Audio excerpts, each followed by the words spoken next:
A few days ago in Worcester, Massachusetts, a mom was forcibly removed from the streets by ICE agents. Her 16-year-old daughter tried to step in and was arrested by local police. The community pushed back, and neighbors pleaded with ICE to stop, but both ICE and Worcester PD pressed on anyway. This event sparked outrage. Some praised the enforcement of the law, while others questioned the humanity of such actions. But beneath these reactions lies a deeper issue: the normalization of laws being enforced in ways that disproportionately affect certain races, and the denial of how this influences our beliefs. People say, if you came here illegally, you have to face the consequences. But here's the thing: the term illegal immigrant didn't just fall from the sky, it was created, and it's been used differently depending on who it describes.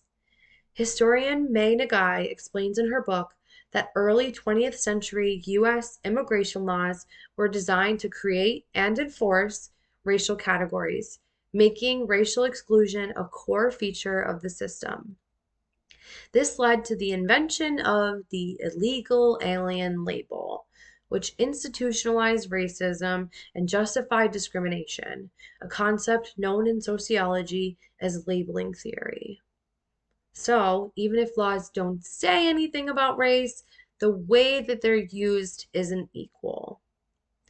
Here's something most people never learned: race is not biological, it's a social construct with no basis in science. Society created racial categories to divide people, assign power, and control resources, which became deeply embedded in the law. Let's be real about something. Racism isn't just about hate, it's about habits, often unconscious, shaped by stories and narratives we've all been taught. Media representation reinforces these stereotypes, shaping our perceptions. Psychologists call this implicit bias, the hidden preferences and fears we don't always notice, but that still affect our decisions. Sociologists go further and say racism is structural. It's built into schools, courts, housing, and immigration systems. It's like a program running in the background at all times. Here's the key: having bias doesn't make you a bad person, but ignoring it and doing nothing about it makes it worse. If we never stop and ask, where did I learn to think that way? We keep passing that bias on through policies and our interactions in society. Most people who support deportation say, it's not about race, I just care about the law. That sounds fair until you look at who the law actually targets. Why do so many immigrants, particularly Black and brown ones, lack the same due process protections as US citizens? Why can people be detained indefinitely without a hearing simply for lacking the right paperwork? Under the US Constitution, due process guarantees fair and just treatment for everyone, regardless of immigration status. ICE doesn't just enforce borders, it enforces an idea rooted in racial fear, targeting those who don't look or sound like us.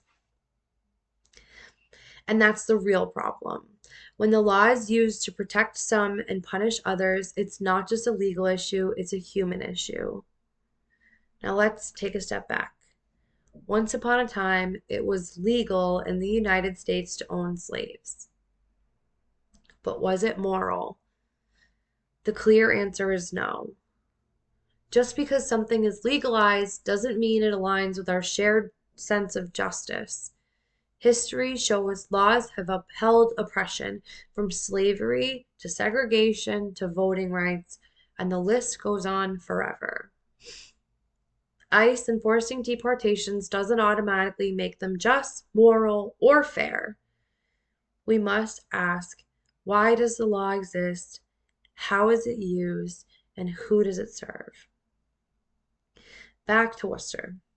This woman wasn't dangerous. She was a mom, there was a baby involved, a teenage girl stood up for her and got handcuffed. That scene didn't happen in a vacuum. It happened in a country that's taught us to fear people who don't look like us. So when people say she broke the law, what they don't see is the law is not always just, and justice should never ignore context, history, or humanity. This isn't about just calling people racist as a baseline. It's about asking, why do we believe what we believe? We've been taught to think justice means toughness, rules, borders, deportation. If we keep thinking that following the law is always moral, we will miss the truth.